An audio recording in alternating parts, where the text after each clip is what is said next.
بسم الله الرحمن الرحيم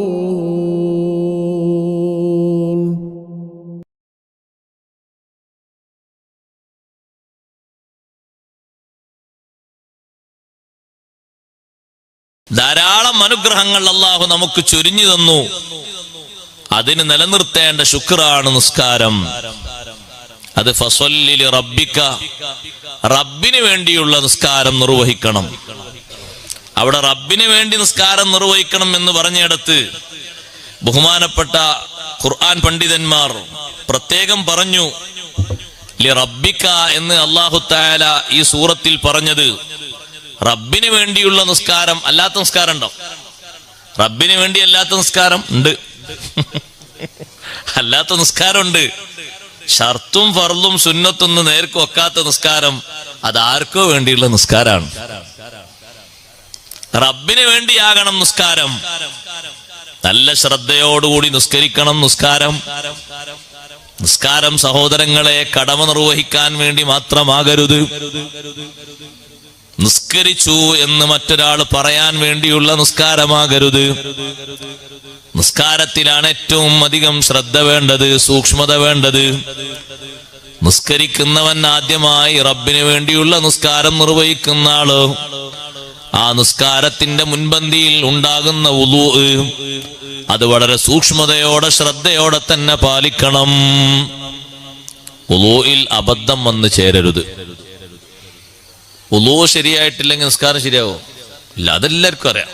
വുളൂ ശരിയായിട്ടില്ലെങ്കിൽ നിസ്കാരം ശരിയാവില്ല, അതെല്ലാവർക്കും അറിയാം. പക്ഷെ ശരിയായ രൂപത്തിലും ഭാവത്തിലും വുളൂ എടുക്കാൻ അറിയണം. അതെപ്പോഴും അറിയണം. നിയ്യത്ത് വെക്കേണ്ട തുടക്കം മോനെ, വുളൂവിന് എപ്പോഴാ നിയ്യത്ത് തുടങ്ങണ്ടേ? മുഖം കഴുകുമ്പോ അല്ല, കൈ കഴുകുമ്പോഴും അല്ല. അഊദു ബില്ലാഹി മിനശ് ശൈത്വാനിർ റജീം എന്ന് പറയുമ്പോൾ തുടക്കത്തിലല്ലേ ദിക്ർ? തുടക്കത്തിലുള്ള ദിക്ർ എന്താ? അഊദും ബിസ്മിയും ചൊല്ലിയിട്ട് അശ്ഹദു അല്ലാ ഇലാഹ ഇല്ലല്ലാഹു വഹ്ദഹു ലാ ശരീക ലഹു എന്നല്ലേ? അപ്പൊ അഊദും ബിസ്മിയാണ് തുടക്കത്തിൽ. അത് ചൊല്ലുമ്പോ മനസ്സിൽ നിയ്യത്ത് വേണം, വുളൂവിന്റെ സുന്നത്താണ്. വുളൂവിന്റെ സുന്നത്ത് ഞാൻ നിർവഹിക്കുന്നു എന്നുള്ള നിയ്യത്ത് മനസ്സുകൊണ്ട് പറയാ. നിയ്യത്ത് മനസ്സിൽ കരുതുക. അഊദും ബിസ്മിയൊക്കെ ചൊല്ലിയിട്ട് ദിക്റും ചൊല്ലിയിട്ട് വുളൂ എടുക്കുക. മുൻകൈ കഴുകുമ്പോഴൊക്കെ ആ ദിക്ർ, ആ സുന്നത്ത്, ആ നിയ്യത്ത് നമ്മുടെ മനസ്സിൽ നിലനിൽക്കണം. വുളൂഇന്റെ സുന്നത്ത് നിർവഹിക്കുന്നു. കുപ്ലിക്കുന്ന സമയത്തും മൂക്കിൽ വെള്ളം കയറ്റി ചീറ്റുന്ന സമയത്തും കുപ്ലിക്കുന്നതിന്റെ മുമ്പുള്ള മിസ്വാക്കിന്റെ സമയത്തും ഒക്കെ ആ നിയ്യത്ത് വേണം, സുന്നത്തിന്റെ നിയ്യത്ത്.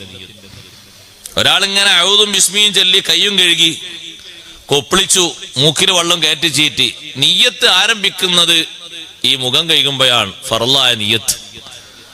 എന്നാൽ അതുമുതലേ കാര്യമായിട്ട് വുളൂവിന്റെ പരിഗണന ഉണ്ടാകുള്ളൂ.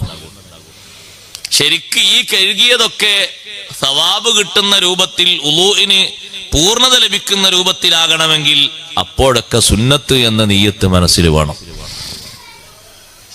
പുതിയ മസല ഇന്ന് ഉണ്ടാക്കി വന്നിട്ടൊന്ന് അവതരിപ്പിക്കല്ലോ കേട്ടോ, കിതാബിൽ പണ്ടേ ഉള്ള മസലയാണ്. സുന്നത്ത് അവിടെ കരുതണം, അവിടെ സൂക്ഷിക്കണം. സുന്നത്തായ സംഗതികൾ ചെയ്യുമ്പോൾ സുന്നത്തായ നിയ്യത്ത് മനസ്സിൽ വേണം. അഊദും ബിസ്മിയും ദിക്റൊക്കെ ചൊല്ലിയിട്ടുള്ള വുളൂ കാണാൻ വലിയ പരല്ലേ? നിങ്ങളിവിടെ നിന്നിട്ട് വുളൂ എടുക്കുന്നവരൊക്കെ ഒന്ന് 10-15 മിനിറ്റ് നിന്ന് വീക്ഷിച്ചു നോക്കണ്ട്. ആകെ വുളൂഇന് ഏറ്റവും പ്രധാനമായും തുടക്കത്തിലും ഒടുക്കത്തിലുമാണ് ദിക്ർ. തുടക്കത്തിലും ഒടുക്കത്തിലുള്ള ദിക്ർ താമായി ചൊല്ലിയിട്ടുള്ള വുളൂ എത്ര എടുത്തുനിന്ന് ആലോചിച്ച് നോക്കി. അല്ല, നമുക്ക് അറിയാത്തതല്ലല്ലോ, അറിയുന്നതല്ലേ. ഇനിയും ഇത് ചെയ്യാൻ സമയമായിട്ടില്ല എന്ന് പറഞ്ഞാൽ പിന്നെ എപ്പോഴാ? പഞ്ഞി വെച്ചിട്ടോ? വുളൂ എടുക്കുന്ന നിങ്ങളെല്ലാവർക്കും എല്ലാവരും വുളൂ എടുത്തല്ലേ? ഒന്ന് ചിന്തിച്ചു നോക്കൂ. എന്നാ നമ്മൾ വുളൂ ഒന്ന് ക്ലിയർ ആക്കി ചെയ്യാം. റബ്ബിന് വേണ്ടിയുള്ള നിസ്കാരം നിർവഹിക്കുന്ന ആളാ. നിസ്കാരത്തിന്റെ മുഖദ്ദിമയായ ആമുഖമായിട്ടുള്ള വുളൂ അത് വളരെ കൃത്യമായി ശ്രദ്ധിക്കണം. അതിൽ അപാകത വരരുത്. വുളൂ എത്ര ഭംഗിയാകുന്നുണ്ടോ അത്ര കണ്ട് നിനക്ക് നിസ്കാരത്തെ ഭംഗിയാക്കാൻ പറ്റും. വുളൂ അതിന്റെ മർമ്മാണ്. അങ്ങനെ തുടക്കത്തിലും ഒടുക്കത്തിലുള്ള ദിക്ർ ശ്രദ്ധിക്കുക. മഹാന്മാരായ പണ്ഡിതന്മാർ മുഖം കഴുകുന്നതിനും കൈ കഴുകുന്നതിനും കാല് കഴുകുന്നതിനും ചെവി തടവുന്നതിനും തല തടവുന്നതിനും ഒക്കെ ദിക്ർ പഠിപ്പിച്ചിട്ടുണ്ട്. ഇനി അതൊക്കെ കൂടി ചൊല്ലി പഠിപ്പിച്ചിട്ട് നിങ്ങൾ ബുദ്ധിമുട്ടാകണ്ട. എന്നാൽ ഒടുക്കത്തിലും തുടക്കത്തിലും ആ 2 ദിക്റെങ്കിലും നമ്മൾ പതിവാക്കണം. അതതിന്റെ പൂർണ്ണതക്ക് ആവശ്യം തന്നെയാണ്. ഇനി കിട്ടാത്ത ആളുകൾ ചൊല്ലിക്കോട്ടെ എന്ന് കരുതിയിട്ടാണ് അത് ആ ചുമരില തൂക്കിയിരിക്കുന്നത്. എല്ലാ പള്ളിയുടെ ചുമരിലും ഉണ്ട് അല്ലേ? നിങ്ങൾ ഏതെങ്കിലും പള്ളി ഇല്ലാത്തവണ് നോക്കണ്ടി, ഒരു ഫോട്ടോ കോപ്പി അവിടെ കൊണ്ട് ഒട്ടിച്ചേക്കാം. അറിയാത്തവർക്കൊരു സഹായം എന്ന നിലക്കാണ് അത് അവിടെ തൂക്കിയിരിക്കുന്നത്, നോക്കി ചൊല്ലാൻ. പക്ഷെ ഞാൻ പറയുന്ന വിഷയം അവിടെ അല്ല. പഴയ കാലത്തെ ആളുകൾ നമ്മളെപ്പോലെ ഈ 10ാം ക്ലാസ്സും 15ാം ക്ലാസ്സും ഒന്നും പഠിക്കാത്ത ഓത്തുപള്ളിയിൽ മാത്രം പഠിച്ചിരുന്ന നമ്മളെ വല്യപ്പമാരും വല്യമ്മമാരും ഈ ദിക്റൊന്നും ചൊല്ലാതെ ഒറ്റ ഉളു അവിടെ എടുത്തിട്ടുണ്ടാവില്ല. നമ്മളും അവരും എവിടെ? ഞാൻ പറഞ്ഞില്ലേ തുടക്കത്തിൽ, അവരെക്കാളും ഇഷ്ടം പോലെ അനുഗ്രഹങ്ങൾ വാരിക്കൂട്ടി ദുനിയാവില്. ഇനി ഇപ്പോഴും പലരുടെയും മനസ്സിൽ ദുനിയാവ് കിട്ടിയത് മതിയായിട്ടില്ല എന്നുള്ള ചിന്തയിൽ തന്നെയാണ്. മതിയായി എന്ന് പറഞ്ഞ ആൾക്കാരെ നമ്മൾ കേട്ടില്ല. മതിയായിട്ടില്ല എന്നുള്ള ചിന്തയിൽ തന്നെ ഉള്ളത്. 4ാം തലമുറക്കുള്ള ജീവിക്കാനുള്ളത് അല്ലാഹു തആല കൊടുത്താലും ആളുകൾ പറയും കുറച്ചുകൂടി ആവശ്യമുണ്ട്. എന്നാൽ ഇതൊക്കെ ഒന്ന് നന്ദിയുടെ ഭാഗമായിട്ട് ഇതൊക്കെ ഒന്ന് ചൊല്ലണ്ടേ നമ്മള്? സ്വർഗത്തിൽ കടക്കുമെന്ന് ഹബീബ് സല്ലല്ലാഹു അലൈഹി വസല്ലം തങ്ങൾ ഉറപ്പ് നൽകിയ ഒരു ദിക്റാണ് ഉളൂവിന്റെ ശേഷം ചൊല്ലുന്ന 3 വട്ടം ചൊല്ലുന്ന ദിക്ർ. 2 കൈയും കണ്ണും മേൽപോട്ടുയർത്തി ഖിബ്ലയിലേക്ക് തിരിഞ്ഞു നിന്ന് ആ ചൊല്ലുന്ന ദിക്ർ അഷ്ഹദു അല്ലാ ഇലാഹ ഇല്ലല്ലാഹു വഹ്ദഹു ലാ ശരീക ലഹ് വഅഷ്ഹദു അന്ന മുഹമ്മദൻ അബ്ദുഹു വറസൂലുഹു അല്ലാഹുമ്മ ജഅൽനി മിനത്ത് തവ്വാബീൻ വജഅൽനി മിനൽ മുത്തത്വഹിരീൻ വജഅൽനി മിൻ ഇബാദിക സ്വാലിഹീൻ സുബ്ഹാനകല്ലാഹുമ്മ വബിഹംദിക അഷ്ഹദു അല്ലാ ഇലാഹ ഇല്ലാ അൻത അസ്തഗ്ഫിറുക വഅതൂബു ഇലൈക വസല്ലല്ലാഹു അലാ ഖൈരി ഖൽഖിഹി സയ്യിദിനാ മുഹമ്മദ് വആലിഹി വസഹ്ബിഹി വസല്ലം. ഇത്ര ചെറിയ ദിക്റാണ്. ഈമാൻ കിട്ടി മരിക്കാൻ പറ്റുന്ന സന്തോഷമുള്ള ദിക്റാണത്. നമ്മൾ അതെങ്കിലും ആ 2 ദിക്റുകളെങ്കിലും പതിവാക്കണം. അല്ലാഹു തൗഫീഖ് തരട്ടെ. മുഖം കഴുകുന്ന ആണുങ്ങളോടും പെണ്ണുങ്ങളോടൊക്കെ പറയട്ടെ, മുഖത്തിന്റെ അതിർത്തി മുടി മുളക്കുന്ന സ്ഥലം മുതൽ താടിയല്ല് വരെ, ഒരു ചെവി മുതൽ മറ്റേ ചെവി വരെയാണ് മുഖത്തിന്റെ അതിർത്തി പറയാറുള്ളത് അല്ലേ? തെറ്റിയിട്ട് നിങ്ങൾ പറയണ്ടോ? അതിർത്തി അങ്ങനെ പറയാറുള്ളത്. പക്ഷേ അതിർത്തിയിൽ നിന്ന് കുറച്ചുകൂടി മേൽപോട്ട് കഴുകണം. അതിർത്തി മുടി മുളക്കുന്ന സ്ഥലമാണെങ്കിലും കുറച്ചുകൂടി മേലൊന്ന് കഴുകണം. അങ്ങനെ കഴുകുമ്പോഴേ ഈ അതിർത്തിയുടെ ഭാഗം കഴുകി എന്ന് പറയുള്ളൂ. ചെവിയുടെ 2 കുറ്റിയുണ്ട് ഇവിടെ. കുറ്റി എന്ന് പറഞ്ഞാൽ മനസ്സിലാവില്ല മോനെ? 2 കുറ്റി ഒന്ന് പിടിച്ചു നോക്കി, എല്ലാവരും ചെവിക്കുണ്ടാവും. ഈ 2 കുറ്റി നനയണം. അപ്പോഴേ ചെവിയുടെ ഈ ഭാഗം കഴുകി എന്ന് പറയാവൂ.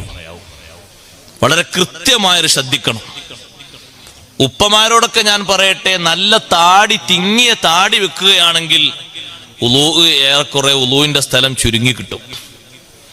കാരണം തിങ്ങിയ താടി കൈകൾ നിർബന്ധമല്ലല്ലോ.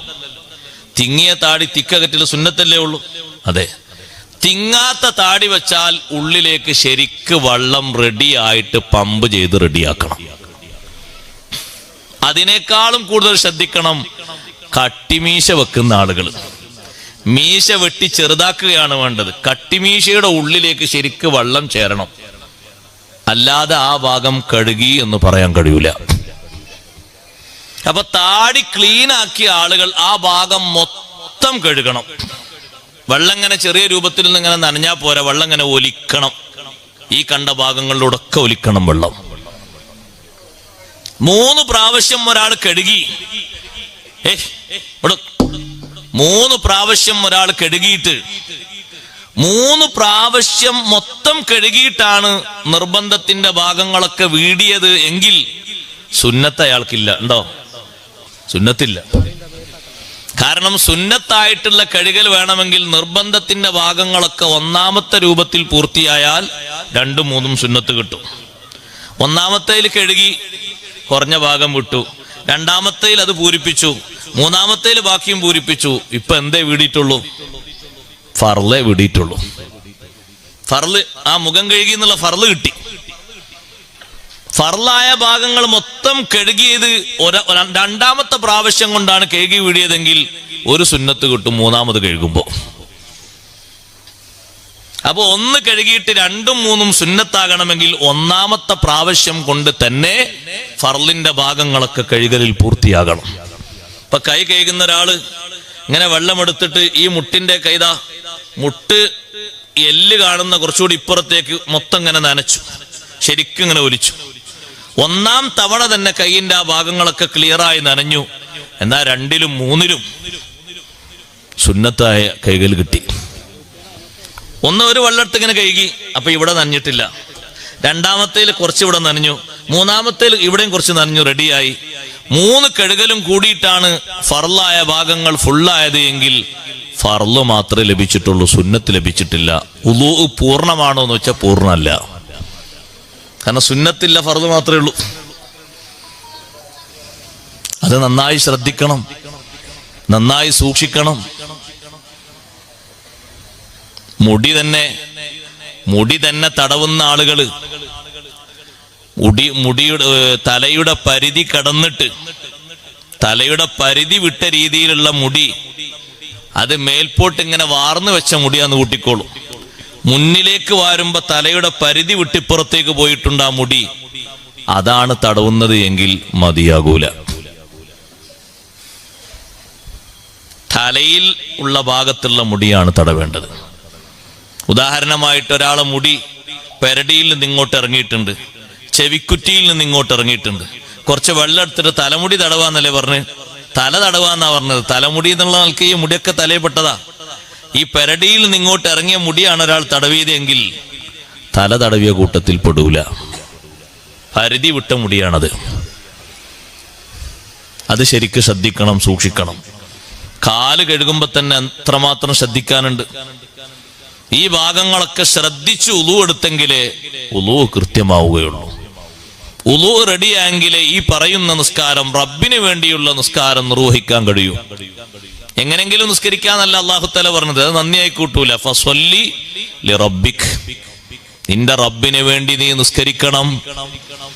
ഇമാം റാസി റളിയല്ലാഹു അൻഹു അടക്കമുള്ള മഹാന്മാര് പഠിപ്പിച്ചു, റബ്ബിന് വേണ്ടി എന്ന് പ്രത്യേകം പറഞ്ഞത്, ആ ലാമിട്ട് പറഞ്ഞതിൽ ഒരു പ്രത്യേകം പഠിക്കാനുണ്ട്.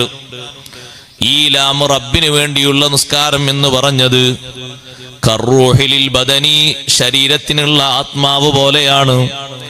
ശരീരത്തിന് സഹോദരങ്ങളെ ജീവൻ ശരിയായ രൂപത്തിലുണ്ട് എന്ന് പറയുന്നത്, ആത്മാവ് പൂർണ്ണമായ രൂപത്തിൽ ശരീരത്തെ വിട്ടുപിരിയാതെ കാൽപാദം മുതൽ മൂർധാവ് വരെ, മൂർധാവ് മുതൽ കാൽപാദം വരെ ശരിയായ രൂപത്തിൽ അങ്ങനെ നിലനിൽക്കുമ്പോഴാണ് അതിന് നല്ല പ്രശംസയും നല്ല സന്തോഷവും ലഭിക്കുന്നത്.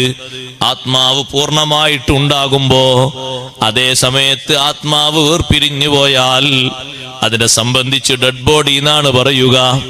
അതേ ഒരു ഭാഗത്തുള്ള ആത്മാവ് പിരിഞ്ഞുപോയി, അവിടെ ചലനം ഇല്ല, അവിടെ അനക്കം ഇല്ല.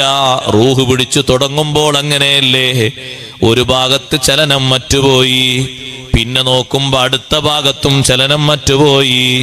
ചിലരുടേത് കണ്ടിട്ടില്ലേ നിങ്ങൾ, മണിക്കൂർ കണക്കിനുണ്ടാകാറുണ്ട്. ചിലരുടെ ആത്മാവിനെ പിടിക്കുന്നത് 1-2 ദിവസം കൂടുതൽ ഉണ്ടാകാറുണ്ട്. പെട്ടെന്ന് തന്നെ ആത്മാവിനെ പിടിക്കുന്ന സ്വഭാവവും ഉണ്ട്. ചില അവയവങ്ങൾക്കുള്ള ചലനശേഷി പൂർണ്ണമായും നശിച്ചുപോയി, തൊട്ടാൽ അറിയുന്നില്ല.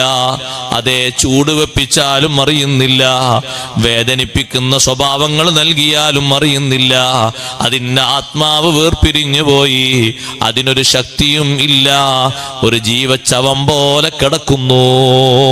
കയ്യിനും കാലിനും ഒരു ശക്തിയും ഇല്ലാതെ കിടക്കുമ്പോ അങ്ങനെ പറയാറില്ലേ, അതുപോലെയാണ് ഈ നിസ്കാരത്തിലെ റുക്കൂഉം സുജൂദും, നിസ്കാരത്തിലുള്ള എല്ലാ ഇബാദത്തും റബ്ബിന് വേണ്ടിയുള്ളതായിട്ടില്ലെങ്കിൽ ആ നിസ്കാരവും അങ്ങനെ തന്നെ മൈത്തൻ മർമിയ, വലിച്ചെറിയപ്പെടുന്ന നിർജീവമായ നിസ്കാരമാകും. നിന്റെ നിസ്കാരത്തിലുള്ള എല്ലാ പ്രവർത്തനങ്ങളും റബ്ബിന് വേണ്ടിയുള്ളതാകണം, നല്ല ഭക്തിപൂർവമുള്ള നിസ്കാരമാകണം, ഇഖ്ലാസ് കൂടിയ നിസ്കാരമാകണം. ഇഖ്ലാസുള്ള നിസ്കാരമാണോ ആ നിസ്കാരത്തിൽ അത്രയും സുന്നത്തുകൾ പാലിക്കണം, കറാഹത്തുകളൊക്കെ ഒഴിവാക്കണം. ഭക്തിപൂർവമുള്ള നിസ്കാരമാകണം. രണ്ട് നിലക്കുള്ള ഭക്തിയും നിസ്കാരത്തിലുണ്ടാകണം. ഖൽബിന് ഭക്തി ഉണ്ടാകണം, അവയവങ്ങൾക്കും ഭക്തി ഉണ്ടാകണം. നിസ്കാരത്തിൽ പ്രവേശിച്ച ശേഷം നിന്റെ നോട്ടം നിയന്ത്രണ വിധേയമല്ലേ? നിന്റെ ഖൽബിന് ഖുശൂ ഇല്ല എന്നാണ് അതിന്റെ തെളിവ്. നിന്റെ കൈ വെക്കേണ്ടിടത്ത് ഒതുങ്ങി നിൽക്കുന്നില്ല. നിന്റെ കൈ പല ഭാഗത്തേക്കും പോകുന്നുണ്ട്, നിന്റെ കാല് പല ഭാഗത്തേക്കും പോകുന്നുണ്ട്, നിന്റെ നോട്ടം പല ഭാഗത്തേക്കും പോകുന്നുണ്ട്. ഇതൊക്കെ നിയന്ത്രണ വിധേയമാകണം. അവയവങ്ങൾക്ക് അപ്പോഴാണ് ഖുശൂ ഉള്ളത്. അവയവങ്ങൾക്ക് ഭക്തിയുണ്ടോ എന്നാ ഖൽബിനും ഭക്തിയുണ്ട്. ഹബീബ് റസൂലുള്ളാഹി സ്വല്ലല്ലാഹു അലൈഹി വസല്ലം നിസ്കാരത്തിൽ താടി പിടിച്ചിങ്ങനെ കളിക്കുന്ന, താടി പിടിച്ചിങ്ങനെ ശരിയാക്കുന്ന ഒരു സ്വഹാബിയെ കണ്ടു. കണ്ടപ്പോൾ തങ്ങൾ പറഞ്ഞു, ലൗ ഖശഅ ഖൽബു ഹാദാ ലഖശഅത് ജവാരിഹുഹു. ഇദ്ദേഹത്തിന്റെ മനസ്സിന് ഖുശൂ ഉണ്ടെങ്കിൽ, ഖൽബിന് ഭക്തിയുണ്ടെങ്കിൽ അവയവങ്ങൾക്കും ഭക്തിയുണ്ടാകുമായിരുന്നു. നിസ്കാരത്തിലല്ല തലയെക്കെട്ട് ശരിയാക്കേണ്ടത്, നിസ്കാരത്തിലല്ല താടി ശരിയാക്കേണ്ടത്. നിസ്കാരത്തിലാണോ ഷർട്ടും കാര്യങ്ങളൊക്കെ ഒന്ന് റെഡിയാക്കി ചൊവ്വാക്കി നിൽക്കേണ്ടത്? തൊപ്പി റെഡിയായില്ല നിസ്കാരത്തിൽ. നിസ്കാരത്തിൽ ഇപ്പൊ ഫോൺ ശരിയാക്കുന്നവരെ നിസ്കാരത്തിനാണ്. അള്ളാഹു കാത്ത് രക്ഷിക്കട്ടെ. എന്തൊക്കെയാണ് ആൾക്കാരെ ഹാല്. ഫോണൊന്ന് ശബ്ദിച്ചിട്ടുണ്ടെങ്കിൽ ഫോൺ കീശയിട്ടല്ലേ, ശബ്ദിച്ചാൽ ഒരു പ്രശ്നവുമില്ല. അങ്ങനെ ഒന്ന് അവിടെ ആ സ്വിച്ചൊക്കെ അറിയാലോ, സ്വിച്ചുമേലൊന്ന് ഇങ്ങനെ ഒന്ന് അമർത്തി കൊടുത്താൽ മതിയല്ലോ, സൗണ്ട് ഇല്ലാതെ. ഓഫാക്കൊന്നും വേണ്ട. ഓഫാക്കിയാൽ ആരെങ്കിലും നിസ്കാരത്തിന്റെ ഇടയിൽ മരിച്ചുപോയാലോ? മരിച്ചുപോയ അയാൾക്ക് ഹയാത്താകണമെങ്കിൽ ഫോൺ ഓൺ ആയിക്കണ്ടേ? എന്താ ഇവരൊക്കെ തിരക്ക്. ഫോൺ ഇങ്ങനെ നമ്പർ ഇങ്ങനെ അടിക്കന്നെ, അതിങ്ങനെ ശബ്ദം ഉണ്ടാക്കന്നെ ഒക്കെ. നിസ്കാരം റബ്ബിന് വേണ്ടിയുള്ള നിസ്കാരമാണ്, മറ്റു ശുഗലുകളിലേക്കൊന്നും പോകാൻ പാടില്ല. കറാഹത്തുകൾ ഒഴിവാക്കിയ നിസ്കാരമാകണം നമ്മുടെ നിസ്കാരം. നിസ്കരിക്കാൻ വരുന്ന ആളുകളൊക്കെ കഴിവിന്റെ പരമാവധി കറാഹത്തുകൾ ഒഴിവാക്കി നിസ്കരിക്കണം. വേഷവിധാനത്തിലുള്ള കറാഹത്തുകൾ ഒഴിവാക്കണം. കൈ ചുരുട്ടിക്കൂട്ടി വെച്ച് നിസ്കരിക്കാൻ പാടില്ല, കറാഹത്താണ്. കൈ ചുരുട്ടിക്കൂട്ടി വെച്ച് നിസ്കരിക്കാൻ പാടില്ല, കൈ നിവർത്തിയിടണം. പാന്റ് ചുരുട്ടിക്കൂട്ടി വെച്ച് നിസ്കരിക്കാൻ പാടില്ല, പാകത്തിലുള്ള പാന്റ് ധരിക്കണം. പാന്റ് മോശപ്പെട്ട വസ്ത്രധാരണമൊന്നല്ല, നല്ലതാണ്. നല്ല രൂപത്തിലാണെങ്കിൽ നല്ലതാണ്. അത് തുണിയും അങ്ങനെ തന്നെ, ഈ ധരിച്ചിരിക്കുന്നതൊക്കെ അങ്ങനെ തന്നെ. അതിൻ്റെയൊക്കെ അളവിലൊത്തതാണെങ്കിൽ നല്ലതാണ്, അല്ലെങ്കിൽ എല്ലാം ഒരേപോലെ തന്നെ. പാന്റിനായിട്ട് കുറ്റം പറയില്ല, പാന്റ് നല്ല വസ്ത്രം തന്നെയാണ്, നല്ല രൂപത്തിലാണെങ്കിൽ. തുണി അങ്ങനെ തന്നെ. തുണി ഞെരിയാണിക്ക് താഴെ ഇറങ്ങാൻ പാടില്ല, പാന്റും ഇറങ്ങാൻ പാടില്ല. നിയമക്കെല്ലാത്തിനും ഒന്നും തന്നെയല്ലേ. കന്തൂറ ഇറങ്ങാൻ പാടില്ല, കന്തൂറ നെരി ഇറങ്ങാൻ പാടുണ്ടോ? പറ്റൂല. നെരിയാണിക്ക് താഴെ ഇറങ്ങാൻ പറ്റും നിസ്കാരക്കുപ്പായം, പെണ്ണുങ്ങളെ. അത് നല്ലോണം താഴോട്ട് ഇറങ്ങണം. അത് ഞെരിയാണിക്ക് മേലെയാക്കിയിട്ട് പൊക്കി പിടിക്കാൻ പറ്റൂല, അത് താഴോട്ട് ഇറങ്ങണം. കാല് കാണാത്ത വിധം താഴോട്ട് നല്ല വലുപ്പം വേണം നിസ്കാരക്കുപ്പായത്തിന്. നിസ്കാരക്കുപ്പായം ധരിച്ച് കഴുത്തിന്റെ ഭാഗത്ത് ഹോളുണ്ടാകാൻ പാടില്ല, അവിടെ ഇവിടെ ഓട്ട ഉണ്ടാക്കിയിട്ട് കാണാൻ പാടില്ല. കഴുത്തിന്റെ ഭാഗമൊക്കെ നല്ല മറയുന്ന, മക്കനെ ഇട്ടിട്ട് മുടിയൊന്നും പുറത്തേക്ക് കാണാത്ത രൂപത്തിൽ നല്ല ക്ലിയറായി കൃത്യമായി മറയുള്ള നിസ്കാരക്കുപ്പായത്തിന്റെ കൈ, അതിന്റെ കഫിന്റെ ഭാഗം സമിഅല്ലാഹു ലിമൻ ഹമിദ പറഞ്ഞു ഉയർത്തുമ്പോ തായോട്ട് കൊഴിഞ്ഞു ചാടാത്ത നല്ല ഫിറ്റായ കഫായിരിക്കണം. തായോട്ടെങ്ങാനും അത് താന്നു പോയിട്ട് ആ ഭാഗം എവിടെയെങ്കിലും ഒന്ന് വെളിവായാൽ നിസ്കാരം ബാത്തിലായി പോവും. നിസ്കാരക്കുപ്പായത്തിന്റെ കയ്യേ ഇപ്പൊ ഈ പുതിയ മോഡൽ വരുന്ന ഫർദന്റെ കയ്യോ പോലാകരുത്. ആ കയ്യോടെ ഫിറ്റാക്കി അടിച്ചു വെക്കണം. അതിപ്പോ ചില സഹോദരിമാർക്കൊരു പണിയുണ്ട്, തുടക്കത്തിലൊന്ന് ഫിറ്റാക്കിയിട്ട് ഇങ്ങനെ ചുരുട്ടിയിട്ടൊന്നും ഇങ്ങനെ വെക്കും. ഒരു റക്കാത്ത് കഴിഞ്ഞാൽ പിന്നത് പോവും. ഉമ്മമാരെ അത് പടച്ചോനെ പറ്റിക്കുന്ന സ്വഭാവ. അത് ശരിയാകൂല. അത് കൃത്യമായിട്ട് അടിച്ചു വെക്കണം. അങ്ങനെ അടിച്ചത് വാങ്ങാൻ കിട്ടാണ്ട് അങ്ങനത്തെ വാങ്ങിക്കൊടുക്കണം. അങ്ങനെ വാങ്ങിട്ടല്ലേ? വാങ്ങിട്ടാണ്ട് നമ്മളൊക്കെ അങ്ങനത്തെ അല്ലേ വാങ്ങല്. ഇനി ഉമ്മമാർക്ക് അങ്ങ് ആർക്കെങ്കിലും അങ്ങനത്തെ കിട്ടാത്തുണ്ടെങ്കിൽ ഇന്ന് രാത്രി തന്നെ നാളത്തെ പോയി വാങ്ങാൻ പറയണം ഭർത്താക്കന്മാരോട്. എന്നോട് പരാതി ഒന്നും പറയരുത്, ഉള്ള കാശെടുത്ത് നല്ല വാങ്ങിക്കൊടുക്കണം. നല്ലത് വാങ്ങിക്കൊടുക്കും. ഇപ്പൊ കണ്ടില്ല നിങ്ങൾ ഈ കൈ ഫിറ്റായത് കണ്ടില്ലേ, അത് കുടുക്കിട്ടിട്ട് ഇതേപോലെ നല്ല ഫിറ്റിൽ നിൽക്കണം.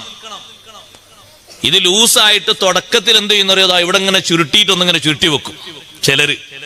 ചിലരൊന്നിങ്ങനെ മടക്കിയിട്ടൊന്ന് ടൈറ്റായി ചുരുട്ടി വെക്കും. ചിലർക്ക് 2 റക്അത്ത് കഴിയുമ്പോൾ വരെ ഉണ്ടാവും, ചിലർക്ക് 1 റക്അത്ത് കഴിയുമ്പോൾ തന്നെ പോവും. അപ്പൊ ഇങ്ങനെ ഉയർത്തുന്ന സമയത്ത് അതിങ്ങനെ താഴോട്ടിറങ്ങുകയാണ്. താഴോട്ടിറങ്ങിയിട്ട് മറക്കേണ്ട ഭാഗം വെളിവായി പോയാൽ, അവറത്ത് വെളിവായാൽ നിസ്കാരം ശരിയാവോ? മറക്കേണ്ട അവറത്തൊക്കെ മറക്കണ്ടേ?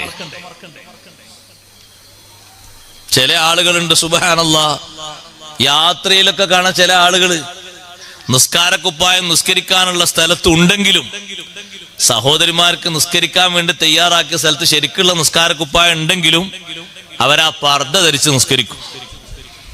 എന്നിട്ട് ആ പർദ്ദ ധരിച്ച് നിസ്കരിക്കുന്ന എന്താ ഇതിന്റെ കോലം എന്നറിയോ നിങ്ങള്?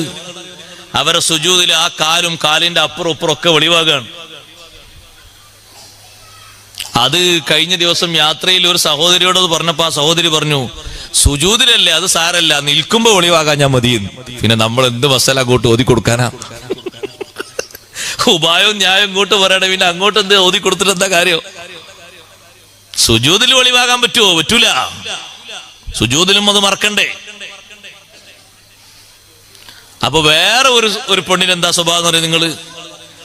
അത് ഇങ്ങനെ ഉടുക്കുന്നൊരു പാന്റ് ഉണ്ട്, അതിന്റെ പേര് നിനക്കറിയില്ല. ഒരു പാന്റ് പോലത്തെ ഒരു വസ്ത്രമല്ലേ, എന്താ അതിനെ പറയാ? താഴോട്ടൊന്നും മേലോട്ട് പാന്റ്, പിന്നെ ഒരു സാധനം താഴോട്ടായിട്ട് ചുരിദാറാ, ചുരിദാർ. അതിട്ടിട്ടാണ് നിസ്കരിക്കാൻ പോയിട്ട്. അപ്പൊ ശരിക്കും അത് താഴെ ഞെരിയാണി വരെ ഉള്ളൂ ആ സാധനം ഈ ധരിച്ചത്. അപ്പൊ അവിടുന്ന് ഇങ്ങോട്ട് തൽക്കാലം ഒരു ഷോക്സ് ധരിച്ചിട്ടുണ്ട്. ഷോക്സ് ധരിച്ച് നിസ്കരിക്കുന്നുണ്ട്. ഷോക്സ് കൊണ്ട് മറ കിട്ടിയിട്ടുണ്ടല്ലോ. ഷോക്സ് കൊണ്ട് മറ കിട്ടിയാലും മതി, കുഴപ്പമൊന്നുമില്ല, നല്ല മറയാണെങ്കിൽ. പക്ഷെ ഷോക്സ് ആ ഷൂവിന്റെ കൂടെ ധരിക്കുന്ന ഷോക്സാണ്, അതിന് കുഴപ്പമൊന്നുമില്ല. പക്ഷെ അതിന്റെ മുന്നില് കാലിന്റെ വിരലിന്റെ ഭാഗത്ത് മുഴുവനും കീറിയിട്ടുണ്ട്. കീറിയിട്ട് ഇങ്ങനെ നടക്കുന്നുണ്ട്. അപ്പൊ ആ കീറിയത് പറ്റും, അത് മുന്നിൽ ചെറിയൊരു കീറലല്ലേ, അതിന് കുഴപ്പമൊന്നുമില്ല എന്ന് പറഞ്ഞു. സുബ്ഹാനല്ലാഹ്, മറക്കേണ്ട ഭാഗം നന്നായി മറക്കണം. തുണി ഉടുക്കുന്നവർ തുണി ശരിക്കും ഇങ്ങനെ നോക്കണം, എവിടെയെങ്കിലും ഓട്ടയുണ്ടോന്ന്. നിസ്കരിക്കാൻ വരുന്നോ നിങ്ങൾ എവിടെങ്കിലും കാണാൻ പറ്റുമോന്ന് നോക്കുമെന്ന് കരുതിയിട്ടല്ല. അതിന് മഹാന്മാര് പഠിപ്പിച്ച ഷർത്തുണ്ട്, ആ ഷർത്ത് നോക്കണം. ഈ ചെറിയ ഓട്ടയെ കൂടെ ഇപ്പൊ എന്റെ അവറത്തുമല്ലോ നോക്കി ആരെങ്കിലും കാണുമോ? അല്ല, ഇപ്പൊ അവിടെ നോക്കാൻ പറ്റിയ ആൾക്കാരൊന്നും ഉണ്ടാവില്ലല്ലോ. അത് നോക്കിയിട്ടല്ല, ഞാരും ഇല്ലാത്ത സ്ഥലത്താണ് നിസ്കരിക്കുന്നെങ്കിലും ഷർത്ത് പാലിക്കണം. നന്നായിട്ട് അയച്ചിട്ട് നിസ്കരിക്കാൻ പറ്റുമോ? ഇല്ലല്ലോ. തുണി കൊടുക്കുമ്പോ നോക്കണം, പഴക്കമുള്ള തുണിയൊക്കെ എടുക്കുമ്പോ നോക്കണം എവിടെങ്കിലും കീറിയിട്ടുണ്ടോ, ഓട്ടുണ്ടോ എന്നൊക്കെ. ഓട്ടുണ്ടെങ്കിൽ അത് മാറ്റി വെക്കുക. ഓട്ടയില്ലാത്ത നല്ല കട്ടിയുള്ള തുണി ഇട്ട് നിസ്കരിക്കണം. തുണി നല്ല നല്ല വൃത്തിയിൽ എടുക്കണം. നിസ്കരിക്കുന്ന വസ്ത്രം നല്ല ശുദ്ധിയുള്ള വസ്ത്രമാകണം, വൃത്തിയുള്ള വസ്ത്രമാകണം. സഹോദരങ്ങളെ, കഴിവിന്റെ പരമാവധി നിസ്കാരത്തിന് ഖുശൂ കൂടുതലായി കിട്ടുന്ന നല്ല വസ്ത്രങ്ങൾ ധരിക്കണം. കള്ളി മുണ്ടെടുത്ത് നിസ്കരിക്കുന്നത് കഴിവിന്റെ പരമാവധി ഉപേക്ഷിക്കണം. വെള്ള വസ്ത്രം തന്നെ ധരിക്കലാണ് ഉത്തമം. നിസ്കരിക്കാൻ വെള്ളത്തുണി ഉടുക്കലാണ് ഏറ്റവും നല്ലത്. അതേ നിസ്കാരത്തിന്റെ മുന്നിൽ വിരിക്കുന്ന മുസല്ലയും ചിത്ര മുസല്ല ആകാതിരിക്കാൻ കഴിവിന്റെ പരമാവധി ശ്രദ്ധിക്കണം. പള്ളിയിലുള്ള കാർപ്പറ്റ് ഇനി മാറ്റുമ്പോ കാർപ്പറ്റിൽ ചിത്രമില്ലാത്ത നല്ല കാർപ്പറ്റ് കമ്മിറ്റിക്കാര് വാങ്ങണം. പഴയ കാർപ്പറ്റ് മേലേക്ക് ഇട്ടുകൊണ്ട് താഴെ ചിത്രങ്ങളൊന്നും ഇല്ലാത്ത നല്ല മുസല്ല വിരിക്കണം. അത് നിങ്ങളോട് മാത്രമല്ല എല്ലാവരോടും പറയാനുള്ളതാണ്. ചില ആൾക്കാർ പറയും, ഉസ്താദേ കാബന്റെ ഫോട്ടോ കാണുമ്പോ എനിക്ക് ഖുശൂ കൂടി വരും, മദീനന്റെ ഫോട്ടോ കാണുമ്പോ ഖുശൂ കൂടി വരും. ചുമരിന്റെ ഭാഗത്ത് ചിത്രങ്ങളുള്ളൊരു വിരിവിരിച്ചിട്ട് നിസ്കാരത്തിനത് ശല്യമാകുന്നുണ്ട്. ആയിഷ, ഇത് എടുത്തു മാറ്റണമെന്ന് നിർദ്ദേശിച്ച നേതാവാണ് മുഹമ്മദുർ റസൂലുള്ളാഹി സ്വല്ലല്ലാഹു അലൈഹി വസല്ലം തങ്ങൾ. തങ്ങളെക്കാളും വലിയ ഖുശൂആണോ നിനക്ക്? ചിത്രങ്ങളൊന്നും ഇല്ലാത്ത നല്ല മുസല്ല നോക്കി വാങ്ങാൻ കിട്ടും. അങ്ങനത്തെ മുസല്ലയിലാണ് നിസ്കരിക്കേണ്ടത്. നിങ്ങൾ കണ്ടില്ലേ ഇമാമിന് വിരിച്ച മുസല്ല, നേരെ മുഅദ്ദിൻ ഉസ്താദിനും വിരിച്ച മുസല്ല കണ്ടില്ലേ? ചിത്രങ്ങളൊന്നും ഇല്ലാത്തത്. അത് മുഴുവനായിട്ടും അങ്ങനെ തന്നെയാണ് വേണ്ടത് എന്ന കൂട്ടത്തിൽ ഞാൻ സൂചിപ്പിക്കുന്നു. വീട്ടിൽ നിസ്കരിക്കുന്ന മുസല്ലയും അങ്ങനത്തെ മുസല്ലയാക്കി മാറ്റണം. നല്ല മുസല്ലയിൽ നിസ്കരിക്കണം, നല്ല രൂപത്തിൽ നല്ല ഭാവത്തിൽ നിസ്കരിക്കണം, ഖിബില ശരിയാക്കി രൂപത്തിൽ നിസ്കരിക്കണം. നിസ്കരിക്കാൻ കൈകെട്ടിക്കഴിഞ്ഞാൽ കെട്ടിയ കൈ കെട്ടിയ ഭാഗത്ത് തന്നെ വെക്കണം. അതേ നോട്ടം സുജൂദിലേക്ക് കൃത്യമാകണം. വലത്തോട്ടും ഇടത്തോട്ടും ചിന്ത പോകാത്ത രൂപത്തിൽ കൃത്യമായും സുജൂദിന്റെ മഹല്ലിലേക്ക് നോക്കണം. ഒരൊറ്റ സന്ദർഭത്തിലല്ലാത്ത സന്ദർഭത്തിൽ മുഴുവനും സുജൂദിന്റെ മഹല്ലിലേക്ക് തന്നെ നോക്കണം. സുജൂദ് ചെയ്യുന്ന സമയത്ത് പോലും നീ കണ്ണ് തുറക്കണം, കണ്ണ് ചിമ്മരുത്. കണ്ണ് തുറക്കണം, എന്നാലേ കണ്ണിന്റെ സുജൂദാകൂ. നിന്റെ രണ്ട് കണ്ണുകളും സുജൂദ് ചെയ്യണ്ടേ? അവയവങ്ങളൊക്കെ റബ്ബിന് സുജൂദ് ചെയ്യുമ്പോ കണ്ണിനും സുജൂദ് വേണം. അതിന് കണ്ണ് തുറക്കണം, കണ്ണ് പൂട്ടരുത്. അതേ സമയത്ത് സഹോദരങ്ങളെ, മുന്നിൽ ചിത്രങ്ങളുണ്ടെങ്കിൽ നിന്റെ മനസ്സിൽ വല്ല ചിന്തയും അങ്ങോട്ടും ഇങ്ങോട്ടും വരുമെങ്കിൽ കണ്ണ് ചിമ്മിക്കൊണ്ട് നിസ്കരിക്കുന്നതിന് തകരാറൊന്നുമില്ല. അങ്ങനെ നിസ്കാരത്തിന് സൗകര്യം കിട്ടിയത് എങ്കിൽ അങ്ങനെ ചെയ്യാം. അതിനേക്കാളും സുജൂദിന്റെ മഹല്ലിലേക്ക് നോക്കിയിട്ട്, സുജൂദ് ചെയ്യുന്ന സ്ഥലം വലിയ ശ്രേഷ്ഠതയുള്ള സ്ഥലമാണ്. ആ സ്ഥലത്ത് അങ്ങനെ തന്നെ നോക്കിയിട്ട് ആ മഹല്ലിലേക്ക് തന്നെ നോക്കണം. കൈ ഉയർത്തിയിട്ട്, കൈവിരൽ ഉയർത്തിയിട്ട് അത് താഴ്ത്തുന്ന ഘട്ടം വരെ എപ്പോഴാണത് താഴ്ത്തേണ്ടത്? ഒന്നിങ്ങനെ ഉയർത്തിയിട്ട് ഉടനെ താഴ്ത്താമോ? ഇല്ല. സൈനുദ്ദീൻ മഖ്ദൂം റളിയല്ലാഹു അൻഹു അടക്കമുള്ള മഹാന്മാര് പഠിപ്പിച്ചില്ലേ, കൈവിരൽ ഉയർത്തലും അതിന്റെ നോട്ടവും ലാസ്റ്റ് സമയം വരെ നിലനിർത്തേണ്ടതുണ്ട്. ഇല്ലല്ലാഹ് പറയുമ്പോൾ മാത്രം നോക്കിയാൽ പോരാ, അവസാന സമയം വരെ ആ വിരലിലേക്ക് തന്നെ നോക്കണം. ഉയർത്തുന്നതിന്റെ മുമ്പോ സുജൂദിന്റെ മഹല്ലിലേക്ക് നോക്കണം, ഉയർത്തിയ ശേഷമോ കൈവിരലിലേക്ക് നോക്കണം. അത് ലാസ്റ്റ് സമയം വരെ അങ്ങനെ തന്നെ വേണം. മുന്നിൽ നിസ്കരിക്കുന്ന ഒരാളെ നിസ്കാരത്തിലേക്കല്ല നിന്റെ നോട്ടം ഉണ്ടാകേണ്ടത്. മുന്നിൽ ചെയ്യുന്ന ഒരാളെ പ്രവർത്തനം നോക്കിയല്ല നിൽക്കേണ്ടത്. മുകളിലേക്കും സൈഡിലേക്കും മറ്റുമൊന്നും നോക്കിയല്ല നിൽക്കേണ്ടത്. തലയൊന്ന് ഉയർത്തിയിട്ട് നിസ്കാരത്തിൽ മേൽപോട്ട് നോക്കിയപ്പോ നിസ്കാരം കഴിഞ്ഞിട്ട് നബി സല്ലല്ലാഹു അലൈഹി വസല്ലം തങ്ങൾ സ്വഹാബത്തിനോട് വളരെ കർശനമായി പറഞ്ഞു, മാ ബാലു അഖ്വാമിൻ യർഫഊന അബ്സാറഹും ഇലസ്സമാ. എന്താണ് ചില ആളുകളുടെ അവസ്ഥ? അവരുടെ കണ്ണുകൾ നിസ്കാരത്തിൽ മേൽപോട്ട് അവർ ഉയർത്തുന്നു. ലയന്തഹുന്ന അൻദാലിക, ആ പണി അവർ നിർത്തിക്കോളണം. ഔല തുഖ്തഫുന്ന അബ്സാറുഹും, അല്ലെങ്കിൽ അവരുടെ കണ്ണുകൾ പിഴുതെടുക്കപ്പെടണം, അവരുടെ കണ്ണുകൾ റാഞ്ചിയെടുക്കപ്പെട്ടു പോകണം എന്ന രൂപത്തിൽ കർശനമായി നബി സല്ലല്ലാഹു അലൈഹി വസല്ലം പറഞ്ഞു. അപ്പൊ നിസ്കാരത്തിൽ നോട്ടം കൃത്യമാകണം. വെക്കുന്ന ഓരോ ഭാഗത്തുമുള്ള വിഷയങ്ങൾ എവിടെയാണോ കൈവെക്കേണ്ടത്, കാൽ വെക്കേണ്ടത്, അവിടെ തന്നെ ഉറപ്പിച്ചു നിർത്തണം. അത് കയ്യിന്റെ അവയവങ്ങളുടെ ഖുശൂ ആണ്, ഭക്തിയാണ്. അത് അതേ രൂപത്തിൽ തന്നെ നിലനിർത്തണം. അങ്ങനെ തന്നെ റുക്കൂയിലും സുജൂദിലും തഹിയ്യാത്തിലും ഓരോ ഭാഗത്തും അവയവങ്ങൾ വെക്കേണ്ടടുത്ത് ക്രമീകരിച്ചു വെക്കണം. സഹോദരങ്ങളെ, അങ്ങനെ ഖുശൂഓടുകൂടെ ഇഖ്ലാസോടുകൂടെയുള്ള നിസ്കാരം, അതാണ് റബ്ബിന് വേണ്ടിയുള്ള നിസ്കാരം. ഫസല്ലി ലിറബ്ബിക, നിന്റെ റബ്ബിന് വേണ്ടി നീ നിസ്കരിക്കണം. നിസ്കാരം റബ്ബിന് വേണ്ടിയുള്ളതാകണം. കഴിവിന്റെ പരമാവധി ആ നിസ്കാരം അങ്ങനെയാകാൻ ശ്രദ്ധിക്കണം. നിസ്കാരത്തിൽ ഏറ്റവും അധികം ശ്രദ്ധിക്കേണ്ട ഒരു വിഷയം ഇതിന്റെ പുറമേ തുമഇനീനത്താണ്. അതേ, ഒതുക്കം സ്വീകരിക്കണം, അച്ചടക്കം സ്വീകരിക്കണം, നല്ല ശാന്തതയോടെ നിസ്കരിക്കണം. ഹബീബ് റസൂലുള്ളാഹി സ്വല്ലല്ലാഹു അലൈഹി വസല്ലം മദീന പള്ളിയിൽ നിസ്കാരം കഴിഞ്ഞ് വരുന്നൊരു സ്വഹാബിയെ രണ്ടാമതും വിളിച്ചിട്ട് തങ്ങൾ പറഞ്ഞു, നീ പോയി നിസ്കരിക്കണം. നേരത്തെ നിസ്കരിച്ച നിസ്കാരമായിട്ടില്ല. രണ്ടാമത് നിസ്കരിച്ചു വന്നപ്പോ പിന്നെയും മടക്കി വിട്ടു. ഇർജി ഫസല്ലി ഫഇന്നക ലം തുസല്ലി, പോയി നിസ്കരിക്ക്. നിസ്കരിച്ച് നിസ്കാരമായിട്ടില്ല. മൂന്നാമത്തെ തവണയോ നാലാമത്തെ തവണയോ മടക്കി വിടാൻ ശ്രമിക്കുന്ന സമയത്ത് ആ സ്വഹാബി പറഞ്ഞു, അല്ലാഹുവിന്റെ റസൂലേ, ഇങ്ങനെ നിസ്കരിക്കാനേ അറിയുള്ളൂ. ഇനി 10 തവണ തങ്ങൾ നിസ്കരിപ്പിച്ചാലും ഈ നിസ്കാരം എനിക്കറിയുള്ളൂ. അപ്പൊ തങ്ങൾ നിസ്കാരത്തിന്റെ തുടക്കം മുതൽ പറഞ്ഞു കൊടുത്തു. കാര്യമായിട്ടും തങ്ങൾ 4 സ്ഥലങ്ങൾ ഊന്നിപ്പറഞ്ഞു. നമ്മുടെ നിസ്കാരത്തിലും അത് ശ്രദ്ധിക്കണം. ചില ആൾക്കാരൊക്കെ ചില കർമ്മങ്ങൾ ചെയ്യുന്നത് കണ്ടാൽ അവരത് ചെയ്തോന്ന് ചോദിച്ചാൽ കണ്ട മാത്രയിൽ ചെയ്തു എന്നും പറയാ, സംഗതി റെഡി ആത്തോണ്ട് ചെയ്തിട്ടില്ല എന്നും പറയാം. നീ കൈകെട്ടി ഫാത്തിഹ ഓതി പിന്നെ നിനക്ക് കിട്ടുന്ന ഖുർആനിൽ നിന്ന് എളുപ്പമാകുന്നതൊക്കെ ഓതിയതിന്റെ ശേഷം നീ റുക്കൂഴ് ചെയ്യണം.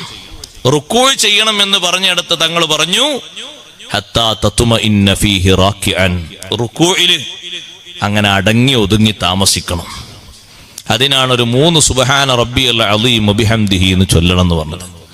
ഇതൊരൊറ്റ സുബ്ഹാന റബ്ബിയൽ അലീം എന്തുകൂടി ചൊല്ലാൻ നേരല്ല. തല അങ്ങോട്ട് കൊണ്ടുപോയോ എന്ന് വെച്ചാൽ കൊണ്ടുപോയി, ഉയർത്തിയോ എന്ന് വെച്ചാൽ ഉയർത്തി. ഒരു ആക്ഷനാണ്. ചില ആളുകൾക്കൊക്കെ ഒരു എക്സസൈസ് ആണ് നിസ്കാരം. നിസ്കാരം ഒരു ഇബാദത്താണ്. അതിന്റെ കൂടെ പലതും കിട്ടും, അതുറപ്പാണ്. പക്ഷെ അതിന്റെ മുഖ്യമായ സംഗതി ഇബാദത്താണ്. റുക്കൂഇൽ തുമഇനീനത്ത് വേണം. റുക്കൂ കഴിഞ്ഞിട്ട് തങ്ങൾ പറഞ്ഞു പിന്നെ നീ തലപൊക്കി നിൽക്കണം. തല ഉയർത്തിയിട്ട് അവിടെയും ഹത്താ തത്മഇന്ന ഫീഹി ഖായിമാ, ആ നൃത്തത്തിലും നേരെ ചൊവ്വേ അടങ്ങി താമസിക്കണം. അവിടെയും ചൊല്ലേണ്ട ദിക്ർ പൂർണ്ണമായി ചൊല്ലണം. പിന്നെ നീ സുജൂദ് ചെയ്യണം.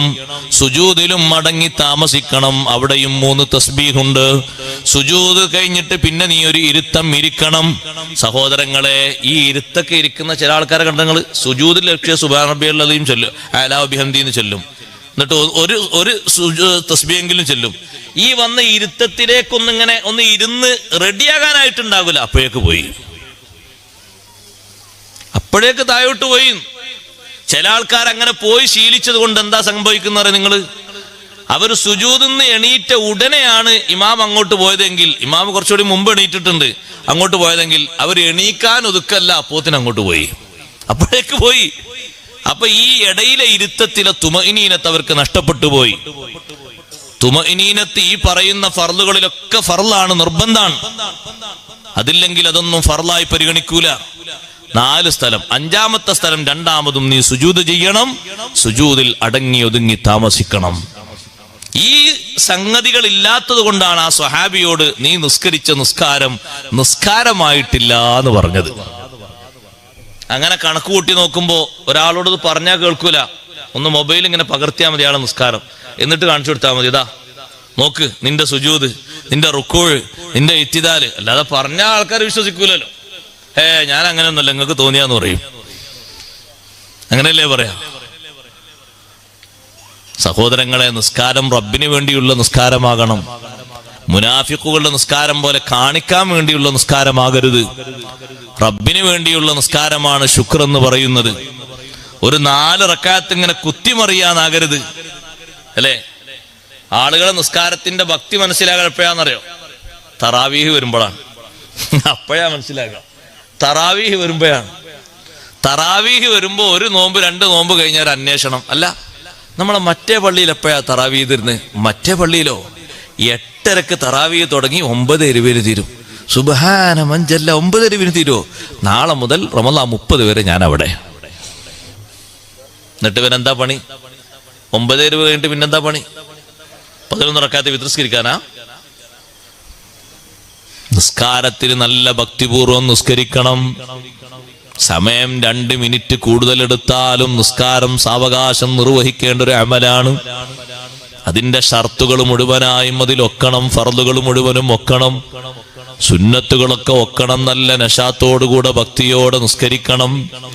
അഷ്റഫുൽ ഖൽഖ് മുഹമ്മദുർ റസൂലുള്ളാഹി സ്വല്ലല്ലാഹു അലൈഹി വസല്ലം തങ്ങൾ ഏറ്റവും അധികം സമയം ചെലവഴിച്ചത് നിസ്കാരത്തിലാണ്. നിസ്കാരത്തിന്റെ റുക്കൂയിൽ തന്നെ 5 ജുസ് ഒരുമിച്ചൊരു റക്അത്തിൽ തങ്ങൾ ഓതിയിട്ടില്ലേ സഹോദരങ്ങളെ? സൂറത്തുൽ ബഖറ ഓതി, ആലു ഇമ്രാൻ സൂറത്ത് ഓതി, സൂറത്തുൻ നിസാഉം ഓതി. മൊത്തം കൂട്ടി നോക്കൂ, 5 ജുസും ചില്ലറയുമുണ്ട്. ഇതൊക്കെ ഒറ്റ റക്അത്തിലാണ് തങ്ങൾ നിസ്കോതുന്നത്. സുബ്ഹാനല്ലാഹ്, നിസ്കാരത്തിൽ ഇത്രയും അധികം നേരം കളഞ്ഞ് നിസ്കരിച്ച ഒരു അമല്, ഇതുപോലെ നേരം ചെലവഴിച്ച് നിസ്കരിച്ചൊരു നിസ്കാരം വേറെ നമുക്ക് കാണാൻ കഴിയില്ല. ചന്ദ്രഗ്രഹണ നിസ്കാരവും സൂര്യഗ്രഹണ നിസ്കാരവും ഒക്കെ മദീന പള്ളിയിൽ നടന്നപ്പോ അതിന് 4 മണിക്കൂർ 3 മണിക്കൂർ 5 മണിക്കൂറൊക്കെ സമയം പിടിച്ചതുണ്ട്. സുന്നത്ത് നിസ്കാരങ്ങളാണ്, ഫർള് നിസ്കാരങ്ങളല്ല. അതേ സമയത്ത് മദീന പള്ളിയിൽ ഫർള് നിസ്കരിക്കുമ്പോ നിസ്കാരം കഴിഞ്ഞിട്ട് നബി സല്ലല്ലാഹു അലൈഹി വസല്ലം ഒരു ദിവസം പറഞ്ഞു സഹാബത്തിനോട്, നിങ്ങളെ റുകൂഅ് നന്നാക്കണം കേട്ടോ, നിങ്ങളെ സുജൂദ് നന്നാക്കണം കേട്ടോ. ഇന്നി ലഅറാകും മിൻ വറാഇ ളഹ്രി, എന്റെ പിറകിലൂടെ നിങ്ങളെ ഞാൻ കാണുന്നുണ്ട്. മുന്നിലേക്കാണ് ഞാൻ നിൽക്കുന്നതെങ്കിലും എന്റെ പിറകിലൂടെ നിങ്ങളെ റുകൂഅ് ഞാൻ കാണുന്നുണ്ട്, നിങ്ങളെ സുജൂദ് ഞാൻ കാണുന്നുണ്ട്. സുജൂദും റുകൂഉം പൂർത്തിയാക്കാത്ത നിസ്കാരമാകരുത്. മറ്റൊരു ദിവസം തങ്ങൾ പറഞ്ഞു, ഇന്നി ലഅറാ ഖുശൂഅ ഖുലൂബിക്കും, നിങ്ങളെ ഖൽബിന്റെ ഭക്തി ഞാൻ കാണുന്നുണ്ട്. നല്ല ഭക്തിയോടെ നിസ്കരിക്കണം, നല്ല ചിന്തയോടെ നിസ്കരിക്കണം. സുന്നത്തുകളൊക്കെ പാലിച്ചുള്ള നിസ്കാരമാകണം നമ്മുടെ നിസ്കാരം. സഹോദരങ്ങളെ, ഫർള് നിസ്കാരങ്ങളുടെ എല്ലാ ഫർള് നിസ്കാരങ്ങളുടെയും ആദ്യത്തെ 2 റക്അത്തിൽ ഒറ്റക്ക് നിസ്കരിക്കുന്ന ആളാണെങ്കിൽ സൂറത്ത് ഓതൽ സുന്നത്തുണ്ട്. ഇമാമിന്റെ കൂടെ നിസ്കരിക്കുന്ന ആളാണെങ്കിൽ ഇമാമ് സൂറത്ത് ഓതുമല്ലോ, മഅ്മൂമിന് സൂറത്ത് ഓതലപ്പ സുന്നത്തില്ല. അതേ സമയത്ത് ഒറ്റക്ക് നിസ്കരിക്കുന്നതാണോ ളുഹ്റ്, ഫാത്തിഹ ഓതിയിട്ട് റുകൂഇൽ പോകരുത്. ഒരു ചെറിയ സൂറത്ത് നിനക്ക് കിട്ടുന്ന ഏതെങ്കിലും ഒരു സൂറത്ത്, അത് സൂറത്തുൽ കൗസർ ആണെങ്കിലും ശരി, ഒന്ന് ഓതിയേക്കണം. 2ാമത്തെ റക്അത്തിലും അതുപോലെ ഒരു സൂറത്ത് ഓതിയേക്കണം. അസ്റിനും അങ്ങനെ തന്നെ ആദ്യത്തെ 2 റക്അത്തിൽ ഫാത്തിഹയ്ക്ക് ശേഷം സൂറത്ത് ഓതണം. മഗ്രിബിലും അങ്ങനെ തന്നെ, ഇശായിലും അങ്ങനെ തന്നെ, സുബഹിക്കും അങ്ങനെ തന്നെ. വീട്ടിൽ വെച്ച് ഒറ്റക്ക് നിസ്കരിക്കുന്ന ആള് മഗ്രിബിലും ഇശായിലും സുബഹിയിലും ആദ്യത്തെ 2 റക്അത്തുകൾ ഉറക്കയോതി നിസ്കരിക്കണം. അതാണ് സുന്നത്ത്. ഉറക്കയോതി നിസ്കരിക്കുന്ന നിസ്കാരത്തിൽ ഒറ്റക്ക് നിസ്കരിക്കുന്ന ആളും പതുക്കയോതുന്നത് കറാഹത്താണ്.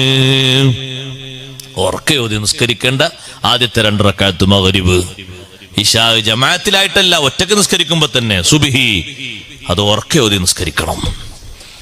അതാണ് അതിന്റെ സുന്നത്ത്. പുരുഷന്മാരാകുമ്പോ കുറച്ച് ഉറക്കെ ഓതാം, പെണ്ണുങ്ങളാകുമ്പോ അത്ര ഉറക്കെ ഓതാൻ പാടില്ല, എന്നാലും ചെറിയൊരു ശബ്ദം കൂട്ടിയിട്ട് ഓതണം. ആ രൂപത്തിൽ നിസ്കാരം നിർവഹിക്കണം.